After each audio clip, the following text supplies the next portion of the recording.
கோவை சிறுமி வழக்கில் திடுக்கிடும் தகவல். பாலியல் வன்கொடுமை செய்த பயங்கரம்.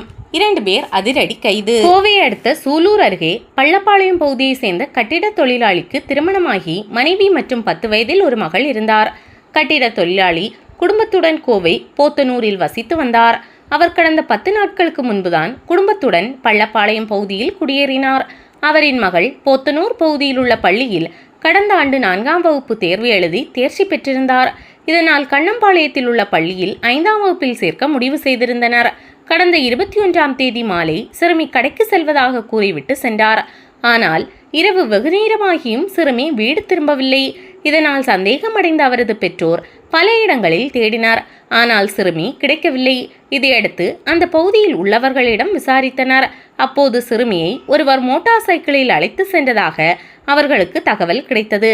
இதனால் அதிர்ச்சியான பெற்றோர் சூலூர் போலீசில் புகார் அளித்தனர். அதன் பேரில் போலீசார் சிறுமி மாயம் என வழக்கு பதிவு செய்து தீவிரமாக தேடி வந்தனர். மேலும் சிறுமியை கண்டுபிடிக்க 5 தனிப்படை அமைக்கப்பட்டது. தனிப்படை போலீசார் மாணவியை மோட்டார் சைக்கிளில் ஏற்றி சென்ற நபர் யார் என்பதை அறிய சூலூர் பகுதியில் உள்ள 250 கண்காணிப்பு கேமராக்களில் பதிவான காட்சிகளை ஆய்வு செய்து சிறுமியை கடத்திய நபர்களை கண்டுபிடிக்க தீவிர தேடுதல் வேட்டையில் ஈடுபட்டனர். தென்னந்தோப்பில் பிணம். இதற்கிடையே சூலூர் கண்ணம்பாளையம் பகுதியில் உள்ள குளக்கரை தென்னந்தோப்பில் சிறுமியின் உடல் கிடப்பதாக சூலூர் போலீசாருக்கு தகவல் கிடைத்தது. போலீசார் விரைந்து சென்று பார்வையிட்டனர். அங்கு கழுத்து முகத்தில் காயங்களுடன் சிறுமி பிணமாக கிடந்தாள். இதைத் தொடர்ந்து உடலை மீட்டு பிரேத பரிசோதனைக்காக கோவை ISI ஆஸ்பத்திரிக்கு அனுப்பி வைத்தனர். சிறுமி கொலை செய்யப்பட்டதாக தகவல் பரவியதால் உறவினர்கள் ISI ஆஸ்பத்திரி முன்பு திரண்டு போராட்டத்தில் ஈடுபட்டனர். இதுபோல் சூலூர் போலீஸ் நிலையத்தையும் முற்றுகையிட்டனர். விசாரணையில் சிறுமியை மோட்டார் சைக்கிளில் கடத்தி சென்றது நாகப்பட்டினத்தை சேர்ந்த கார்த்திக் என்பதும் அவர் தற்போது சூலூர் பள்ளப்பாளையம் பகுதியில் கட்டிட தொழிலாளியின் வீட்டிற்கு அருகே குடியிருந்து வந்ததும் தெரியவந்தது. இந்த கொலைக்கு அவரது நண்பரான மோகன் என்பவர் உடந்தையாக இருந்ததும் கண்டுபிடிக்கப்பட்டது. கண்ணம்பாளையம் பகுதியில் பதுங்கியிருந்த இருவரையும் போலீசார் பிடித்தனர். அப்போது கார்த்திக் திடீரென்று அந்த வீட்டின் 2வது மாடியிலிருந்து கீழே குதித்தார். இதில் அவருக்கு கை மற்றும் கால்களில் எலும்பு முறிவு ஏற்பட்டது. உடனே போலீசார் கார்த்திக்கை மடக்கி பிடித்து கைது செய்தனர்.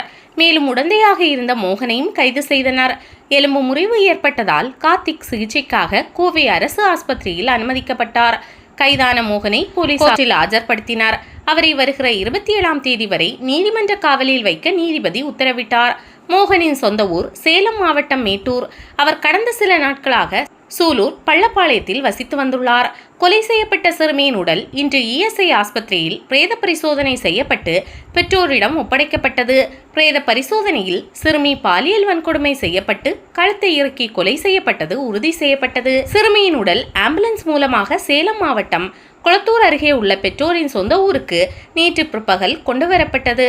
அங்கு இறுதி சடங்கு செய்யப்பட்டு தகனம் செய்யப்பட்டது. சிறுமி கொலை பற்றிய தகவல் அறிந்ததும் தமிழக போலீஸ் DGP நேற்று காலை விமானத்தின் மூலம் கோவை வந்தார். அவர் சிறுமியின் உடல் கண்டெடுக்கப்பட்ட தோட்டத்தை நேரில் பார்வையிட்டு ஆய்வு மேற்கொண்டார். அப்போது அவரிடம் போலீஸ் அதிகாரிகள் நடந்த சம்பவம் மற்றும் விசாரணை குறித்து விளக்கி கூறினார். கார்த்திக் மீது கொலை மற்றும் போக்சோ சட்டத்தில் வழக்கு பதிவு செய்யப்பட்டுள்ளது. எனவே போக்சோ கோர்ட் நீதிபதி பகவதி அம்மாள் கோவை அரசு ஆஸ்பத்திரிக்கு நேரில் சென்று கார்த்திக்கிடம் விசாரணை நடத்தினார். இதைத் தொடர்ந்து அவரை வருகிற 5ஆம் தேதி வரை நீதிமன்ற காவலில் வைக்க உத்தரவிட்டார். கோவையில் பாலியல் வன்கொடுமை செய்து சிறுமி கொலை செய்யப்பட்ட சம்பவம் தமிழகம் முழுவதும் பெரும் பரபரப்பை ஏற்படுத்தியுள்ளது. பக்கத்து வீட்டை சேர்ந்த கார்த்திக் சிறுமியை அடிக்கடி நோட்டமிட்டுள்ளார். சிறுமியிடம் சென்று பேசியும் உள்ளார். இதைத் தொடர்ந்து அவர் சிறுமிக்கு அடிக்கடி சாக்லேட் கொடுத்து பழக்கம் ஏற்படுத்தி கொண்டதாக கூறப்படுகிறது. சம்பவத்தன்று சிறுமியின் தந்தை வேலைக்கு சென்று விட்டார். தாயார் வீட்டில் தூங்கிக் கொண்டிருந்தார். சிறுமி வீட்டின் முன்பு விளையாடி கொண்டிருந்தார். அப்போது அங்கு வந்த கார்த்திக் சிறுமியிடம் நைஸாக பேசி சாக்லேட் வாங்கி தருவதாக கூறி தனது மோட்டார் சைக்கிளில் அழைத்து சென்றுள்ளார். அதன் பிறகு சிறுமியை கண்ணம்பாளையம் குளக்கரை பகுதி தென்னந்தோப்பிற்கு கூட்டி சென்று பாலியல் வன்கொடுமை செய்துள்ளார். வீட்டின் அருகே விளையாடி கொண்டிருந்த சிறுமி மாயமானதும் அவரது பெற்றோர் போலீஸ் நிலையத்தில் புகார் அளித்தனர். அதன் பேரில் போலீசார் பள்ளப்பாளையத்திற்கு சென்று அந்த பகுதி மக்களிடம் விசாரணை நடத்தினர். சிறுமியுடன் சேர்ந்து விளையாடிய சிறுவர் சிறுமிகளிடமும் விசாரித்தனர். அப்போது அங்கு வந்த கார்த்திக் தனக்கு எதுவுமே தெரியாதது என்பது போல போலீசாருடன் சேர்ந்து சிறுமியை தேடியுள்ளார். மேலும் தன் மீது யாருக்கும் சந்தேகம் வராதபடி சிறுமியை தேடுவது போல் நடித்துள்ளார். ஆனால் போலீசார் கண்காணிப்பு கேமராக்களில் பதிவான காட்சிகளை ஆய்வு செய்தபோது கார்த்திக் அந்த சிறுமியை அழைத்து சென்றது தெரியவந்தது. கண்காணிப்பு கேமராக்கள் காட்டிக் கொடுத்ததால் கார்த்திக் மற்றும் மோகன் ஆகியோர் சிக்கிக்கொண்டனர். சிறுமி மாயமானதும் போலீசார் உறவினர்கள், நண்பர்கள் என பல்வேறு தரப்பினரிடம் விசாரணை நடத்தினார். அதில் அவர்களுக்கு உரிய துப்பு கிடைக்கவில்லை. மோப்பனாயும் சந்தேக நபர்களை கவ்வி பிடிக்கவில்லை. இதனால் கொலையாளிகளை கண்டுபிடிக்க பள்ளப்பாளையம் மற்றும் அதை சுற்றியுள்ள 250 கண்காணிப்பு கேமராக்களில் பதிவான காட்சிகளை போலீசார் ஆய்வு செய்தனர். இதில் கார்த்திக் அந்த சிறுமியை மோட்டார் சைக்கிளில் அழைத்து சென்றது தெரியவந்தது. அதில் பதிவான உருவத்தை வைத்து போலீசார் கொலையாளியை மடக்கி பிடித்தனர். எனவே இந்த வழக்கில் சம்பந்தப்பட்ட நபர்களை பிடிக்க கண்காணிப்பு கேமராக்கள் முக்கிய இடம் வைத்ததாக போலீசார் தெரிவித்தனர். கோவை சிங்காநல்லூரில் உள்ள இஎஸ்ஐ மருத்துவமனையில் சிறுமியின் உடலை பெற்றோர் மற்றும் உறவினர்கள் பார்க்க அனுமதிக்கப்பட்டனர். இதைத் தொடர்ந்து உறவினர்கள் கண்ணீருடன் நிருபர்களிடம் கூறியதாவது: சிறுமியின் உடல் முழுவதும் காயங்கள் இருந்தன. கல்லால் தாக்கி முகத்தை அடையாள முடியாதபடி சிதைத்துள்ளனர். சிறுமியின் கழுத்து எலும்பு உடைந்துள்ளது. வாய்ப்பகுதியில் பலத்த காயம் உள்ளது. எங்களது குழந்தை கொடூரமாக கொலை செய்யப்பட்டு உள்ளார். அவரது உடலை பார்க்கும்போது இரவு முழுவதும் எங்களது குழந்தையை சித்திரவதை செய்துள்ளது போல் தெரிகிறது. இந்த சம்பவத்தில் ஈடுபட்டவர்களுக்கு உச்சபட்ச தண்டனையான மரண தண்டனையை வழங்க வேண்டும்.